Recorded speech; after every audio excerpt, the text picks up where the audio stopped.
Good morning, children. Welcome to the LFCS online study class. Myself Rasmi Misra and I teach you SST. Children, today's topic is soils of India. And the homework for today,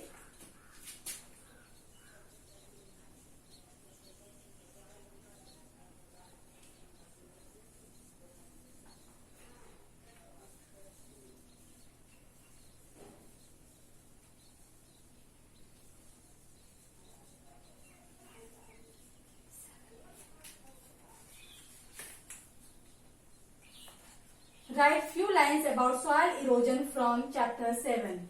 Children, now you got to know yesterday about the other soil, that is red soil, now black soil, alluvial soil. I am going to tell you today about the laterite soil, mountain soil and the desert soil. Let's start study. Laterite soil is found in areas with high temperature and heavy rainfall. It is formed due to intense leaching of soil due to heavy rains. You know children, the laterite soil जो है पाए जाते हैं उस area में जहाँ high temperature होता है और ये वहाँ जहाँ हैवी रेनफॉल होते हैं. ये जो मिट्टी होती है उसकी लीचिंग से होती है काफी हैवी रेन से, यानी वो बह के आती है मिट्टी जो है टूट टूट के वहां से और ये इकट्ठा होती हैं तो इसका फॉर्म होता है. This soil has very low nutrient content. Nutrient means पोषक.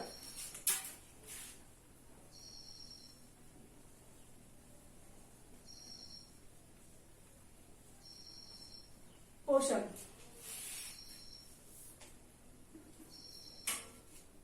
content and also low contents of organic humus as most of these area get drained due to heavy rains.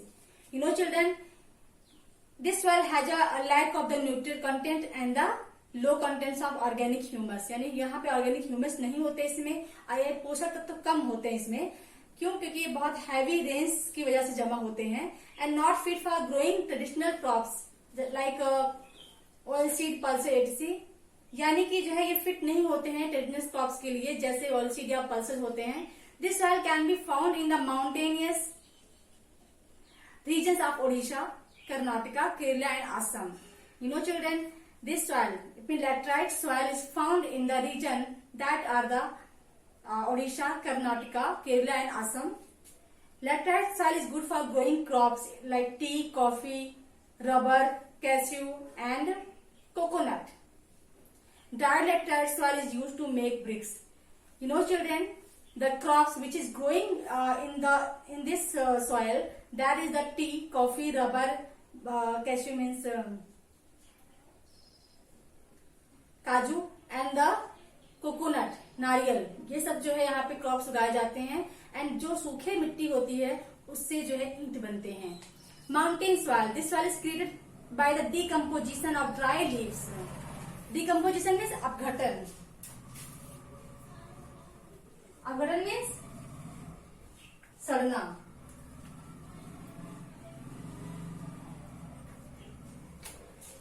जो सूखी पत्तियां होती हैं ऑर्गेनिक मैटर होते हैं, यानी कोई जीवाणु होते हैं, उनके डिकम्पोजिशन यानी सड़ने से ये मिट्टी बनी होती है. It is found on hill slopes as it is rich in humus. या इसमें ह्यूमस बहुत होते हैं और ये बहुत ही रिच होते हैं. कहाँ पाए जाते हैं? हिल स्लोप्स पे. This soil can be found in the mountainous regions of Assam, Arunachal Pradesh, Sikkim and Jammu Kashmir. It is good for growing crops like tea, coffee, spices. Spices means masale and tropical fruits हैं जो ध्रुवीय फल होते हैं. You know children, the mountain soil is found in the regions of Assam, Arunachal Pradesh, Sikkim and Jammu Kashmir. It is good for growing crops like tea, coffee, spices, tropical fruits. It is found here. Desert soil यानी रेगिस्तानी मिट्टी. This soil has sand as its main constituent. मतलब क्या होता है? घटक यानी चीजें. कॉन्स्टिट्यूएंट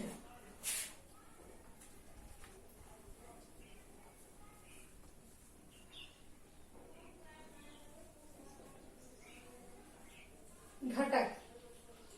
घटक मीन्स यू कैन से चीजें, जो चीजें होती हैं कुछ चीजों से मिलकर बनी होती हैं. There is no organic material in this soil and thus it is not fertile. You know children, ये इसमें कोई भी ऑर्गेनिक नहीं होता है, इसमें सिर्फ मिट्टी, इसका मेन जो है बालू होता है, इसमें जो घटक मिले होते हैं, और ये फर्टाइल नहीं होते. This soil can't be use for agricultural purposes as it lacks moisture. You know children, this is not suitable for the crops agricultural purposes, and it has lack of the moisture की कमी होती है. It is found in the northwestern India. The soil is seen in the dry regions of India like parts of Rajasthan, Punjab and Haryana. It is good for growing drought resistant crops like millet and barley. You know children, this region actually found, this soil is found in the northwestern India, and it is seen in the dry region like Rajasthan, Punjab, Haryana, and it is good for growing drought resistant. जो सूखे में पौधे होते हैं, जो crops होते हैं, जैसे मिलेट और बार्ले होते हैं, जौ वगैरह, ये वहां पे पाए जाते हैं. When water is made available through irrigation, the desert soil can produce a variety of crops. जब यहाँ पर पानी जो है सिंचाई के द्वारा मिलता है इसको, तो यहाँ पे आप प्रोड्यूस कर सकते हो कई तरह के फसल, जैसे व्हीट, मिलेट, बार्ले, मेज मीन्स भुट्टा, पल्सेज मीन्स दालें, कॉटन एटसेट्रा. आप इन तरह की जो है क्रॉप्स को पैदा कर सकते हो, उगा सकते हो पानी के द्वारा. सॉइल इरोजन, मृदा क्षरण, मतलब मिट्टी का खत्म होना यानी खराब होना. The upper layer of soil is called top soil. It contains minerals essential. Essential means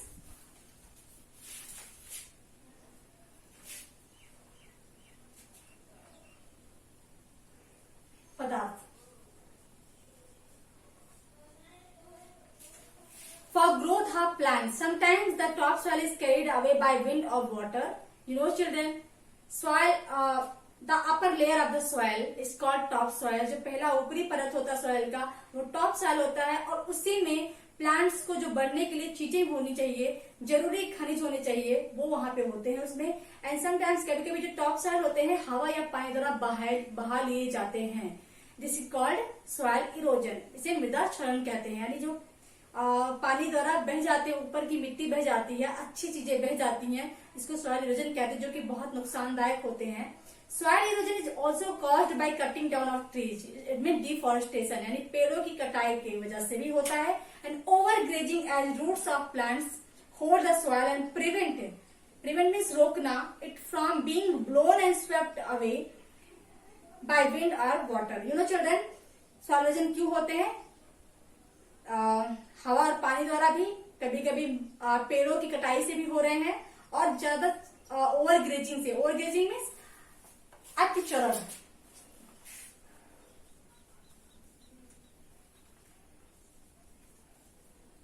मतलब ज्यादा चराई से, यानी जो जानवर होते हैं ज्यादा चीजें खा जाते हैं. एज रूट्स ऑफ प्लांट्स की रूट्स भी खा जाते हैं, और जो कि प्लांट्स सॉइल को होल्ड करते हैं, और ये कुछ हद तक हवा और पानी भी इसको बहा ले जाते हैं. Soil erosion makes the soil unfit for cultivation. फसल के लिए it is not suitable, it is unfit for the crops. This causes desertification and landslides है.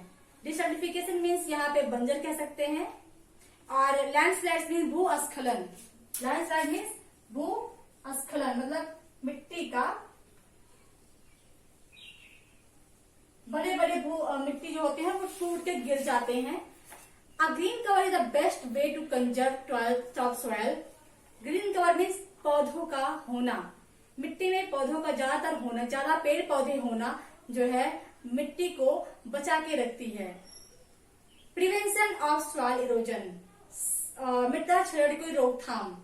सम steps must be taken to prevent soil erosion. They are, कुछ steps we should take to prevent the soil erosion. That are the, to prevent soil degradation. Degradation means अवनति.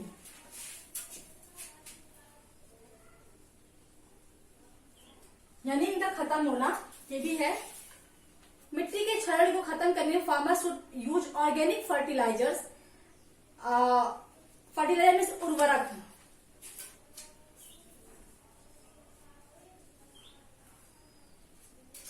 Farmers को चाहिए कि वो organic यानी जो organic खाद होते हैं उनका यूज करना, जैसे cow dung, gobar and compost instead of the chemical fertilisers. और जो है उसी कंपोस्ट जो होते हैं, खाद होते हैं, उसको डालना केमिकल फर्टिलाइजर से ज्यादा। यानी कि फार्मर्स को ऑर्गेनिक फर्टिलाइजर्स यूज करना चाहिए। Avoiding cutting down of trees, पेड़ों को नहीं काटना चाहिए। अवॉइडिंग ओवर ग्रेजिंग, अति चराई को भी रोकना चाहिए। इंक्रीजिंग फॉरेस्ट कवर, पेड़ पौधों को लगाना चाहिए। And restrictions on mining and urban construction, और रोकना चाहिए माइनिंग को, यानी खानों को खोदना, और शहरों को ज्यादा जो बसा रहे हैं उसको कम बसाना, इसका उपाय है। Now info hive of this chapter. A teaspoon of forest soil may hold more than 10 miles of fungi. एक छोटे से चम्मच जो है जंगल की मिट्टी जो है कम से कम 10 मील तक के फंगी को होल्ड करता है। And now the care and the cultivation of forest trees और forestry is called silviculture. You know children, पेड़ों के, जंगलों के पेड़ों को या फॉरेस्ट्री करना, उसके पेड़ों को लगाना, that is called silviculture. Children, you got to know about this chapter, soil erosion and the prevention of the soil erosion. It is over now. Tomorrow I'll give you the exercises and the question answer. Thank you. Have a great day. And note down the homework again. Write few lines about soil erosion from chapter 7. Thank you. Have a great day.